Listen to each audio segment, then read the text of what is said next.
गोवर्धन पूजा का पर्व आज पूरे देश भर में मनाया जा रहा है और खास तौर पर जो रौनक है इसकी देखने को मिल रही है मथुरा और गोवर्धन में, क्योंकि माना जाता है कृष्ण की कृपा पानी है। तो गोवर्धन पूजा अगर आपने कर ली तो कृष्ण कृपा आप पर जरूर होगी और प्रकृति की पूजा का इस पर्व को कहा जाता है। लेकिन पूजा कैसे करनी है, क्या वहां पर कुछ खास रहता है, इस पर लगातार हम चर्चा कर रहे हैं। दो खास मेहमान हमारे साथ बने हुए हैं। आचार्य जी, आपसे मैं थोड़ा सा समझने की अब कोशिश करूंगी कि 56 तरीके के व्यंजन लगाए जाते हैं श्री कृष्ण को और गोवर्धन नाथ को।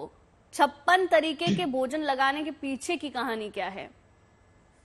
देखिए, क्या था, ये कथा वहां से प्रारंभ होती है जहां पर इंद्र की पूजा जो समस्त जो यदुवंश है वो जाकर के करता है और इंद्र की पूजा में वो समस्त सामग्रियां जितनी भी हो सकती हैं वो सारी सामग्रियां तैयार की जाती थी और 56 प्रकार की जो सामग्री है वो तैयार की जाती थी। तो उस परिस्थिति में जब वो परिवर्तन किया गया, जब भगवान कृष्ण का बालक स्वरूप है और वो सारी जो सामग्री है वो माता यशोदा जो है तैयार कर रही थी, तो भगवान कृष्ण ने पूछा कि ये किसके लिए बन रहा है। तो माता यशोदा ने बताया कि हम 56 प्रकार के व्यंजन को बना करके और इंद्र को प्रसन्न करने के लिए हर वर्ष इंद्र की पूजा करते हैं। तो भगवान ने कहा कि आखिर ऐसा क्यों, 56 प्रकार का भोजन आप लोग बना करके और इंद्र की पूजा क्यों करते हैं? तो बोले क्योंकि इंद्र हमें हर प्रकार की सुख सुविधा देता है। कुछ मेघों के नाम की सामग्रियां बना करती थी, कुछ जो इंद्र के गण हैं उनके नाम की सामग्रियां बना करती थी। अलग अलग प्रकार की जो 56 प्रकार की सामग्री है उसको तैयार किया जाता था।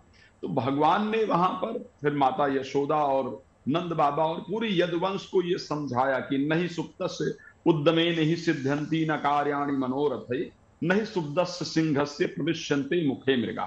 यानी हमको जो कुछ इस संसार में मिलता है वो हमारे कर्म के हिसाब से ही प्राप्त होता है। परमात्मा भी हमें तभी फल प्रदान करता है जब हम कर्म करते हैं। अगर हम कर्म नहीं करते हैं तो परमात्मा हमको नहीं सुप्तस्य सिंहस्य प्रविश्यन्ते मुखे मृगा, मीन्स अगर शेर भी सोता रहे तो उसके मुख में आकर के कोई जानवर या कोई जो मृग है वो आकर के प्रवेश नहीं करेगा। इसका मतलब है कि हमें उद्यम करना चाहिए।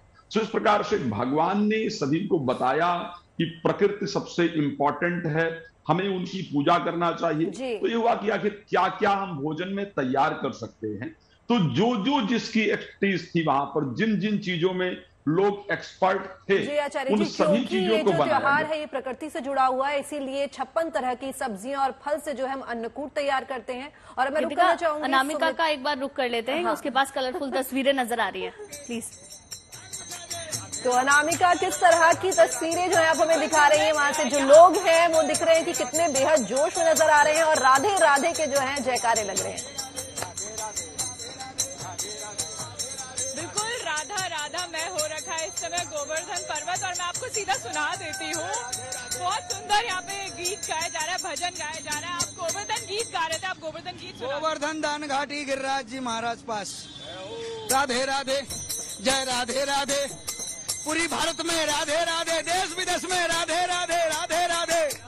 जन्म जन्म के राधे राधे, आना जाना राधे राधे। 84 लाख जाना आना छुटकारा, बोला राधा रानी की जय। राधे राधे, जय राधे राधे। बिल्कुल अनामिका, भजन कीर्तन संकीर्तन वहां पर चल रहा है। परिक्रमा देते हुए ये लोग राधा नाम जप रहे हैं, क्योंकि कहा जाता है कृष्ण का नाम लेने से पहले आपको राधा का नाम लेना जरूरी होता है। बहुत बहुत शुक्रिया सुमित्रा जी, आपका भी हमारे साथ जुड़ने के लिए। आचार्य जी, आपका भी बहुत बहुत शुक्रिया। अनामिका, आपका भी बहुत बहुत शुक्रिया हमारे साथ जुड़ने के लिए।